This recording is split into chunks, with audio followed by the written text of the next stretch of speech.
In those years, soccer wasn't a game of chess. It was a storm.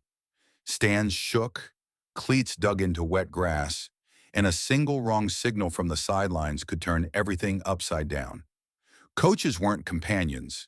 They were judges.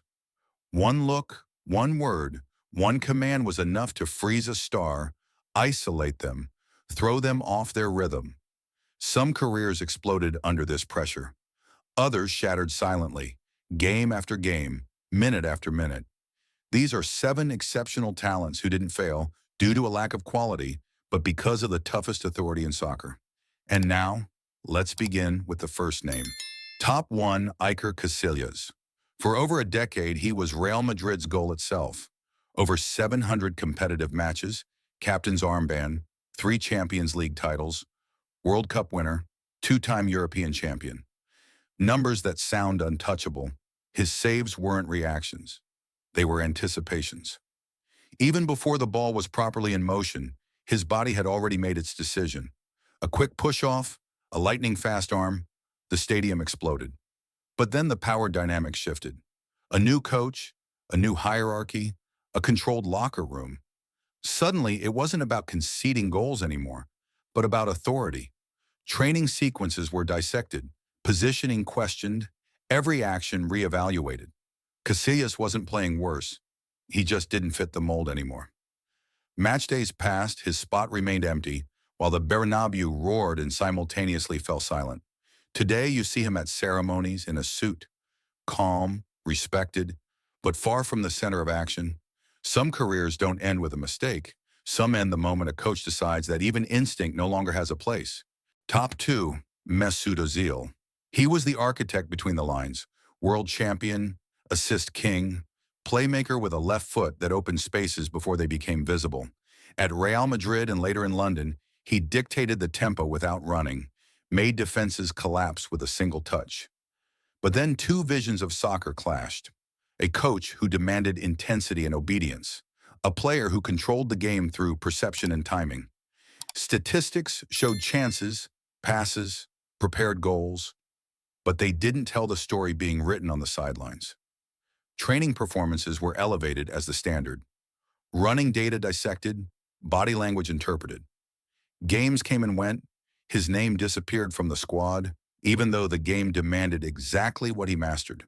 The team played faster, but flatter. Today, you see him out of the spotlight, rarely at the center, a face that evokes more memories than explanations. Mesut Ozil didn't lose his stage because he got worse, but because his way of thinking was no longer up for negotiation. Some playmakers aren't substituted. They are removed from the idea. Top 3, Mario Balotelli. He scored when he wanted, how he wanted, often so effortlessly that it seemed disrespectful.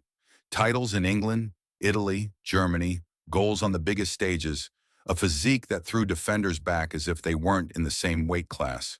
When Balotelli shot, it didn't sound like technique, but like power. But with every goal, the tension grew. A coach obsessed with order demanded predictability. A striker who lived by instinct refused it. Training rules were tightened, minutes cut, trust frozen.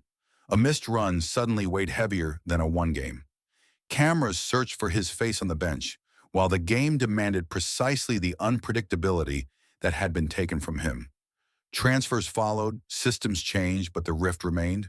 Today he appears in stadiums like an echo of past moments of explosion that everyone still knows, but no one plans for anymore. Mario Balotelli wasn't tamed, he was silenced. And sometimes that's the most brutal form of punishment in soccer. Top 4, Nicolas Anelka. He was pure speed, a striker who cut through spaces before defensive lines could react. League titles in several countries, goals in crucial moments, a career that felt like a series of controlled explosions. On the field, he seemed cool, almost emotionless, precise in every run. But exactly this distance became his downfall. A coach who demanded absolute subordination saw resistance in this calm. Words in the locker room were weighed more heavily than goals on the pitch. Decisions were made far away from the game. Anelka stayed fit, stayed fast, stayed dangerous, and was still pushed out of the center. Minutes disappeared, as did trust. The team played on, but without the depth he guaranteed. Years later, he appears as a figure with clear contours, respected, but never fully categorized. His career didn't break at one point, it slowly lost direction. Nicholas Anelka didn't fail because of defenders. He failed because of a system that tolerated no silence. Top 5, Ronaldinho. He turned games into spectacles, world champion, Ballon d'Or, goals and assists that weren't calculated but marveled at. At Barcelona, every ball touch was a promise, every turn an attack on physics. Opponents defended zones. He played angles. But as expectations grew, the perspective from the sidelines changed. A coach who prioritized discipline over magic began to measure what couldn't be measured. Training intensity, rhythm, repetitions. Everything became evidence against a player who lived by improvisation. Minutes shrank, starting 11 became the exception, trust a memory. The stadium continued to love him, but access was lost. Transfers followed, the stage grew smaller, the spaces tighter. Today he is an icon, smiling in the stands, honored in retrospectives, his scenes endlessly replayed, his presence calm. Ronaldinho didn't lose his center because of a misplaced pass, but because of a decision that declared creativity a variable. Some geniuses don't disappear. They are framed and thus deprived of their movement. Top 6, Juan Roman Riquelme. He controlled games without accelerating them. Titles in South America, linchpin at Boca Juniors, the tempo setter around whom everything organized itself. His passes weren't solutions. They were instructions, low, sharp, into spaces only he saw. Opponents ran, he decided, but when he entered systems that confused tempo with discipline, the conflict began. A coach demanded vertical intensity, constant pressing, permanent movement. Riquelme slowed down, deliberately. Tracking numbers were used against him. Running kilometers became more important than possession, structure more important than control. Games passed where his absence was louder than any misplaced pass. Teams seemed frantic. Chances arose, fizzled out, returned, without order.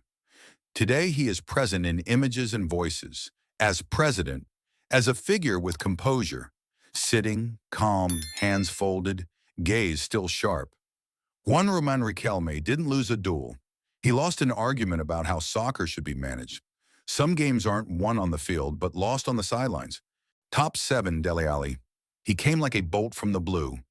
Goals from midfield, runs into the box at the perfect moment, a presence that turned games around without warning.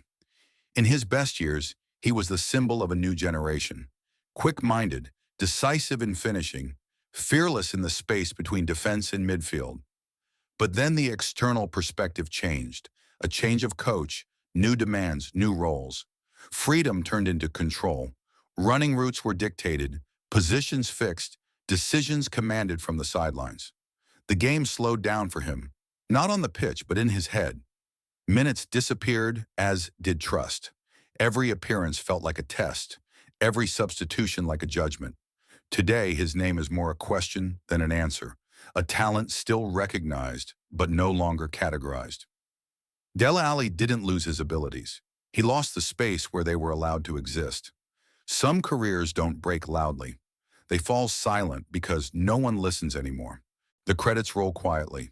These careers didn't fail due to talent, but due to decisions made far from the pitch. Power, control, and timing determine their fate. If these stories moved you, subscribe to the channel, share this video, and write your thoughts in the comments. Soccer doesn't end with the final whistle. Some truths begin right there.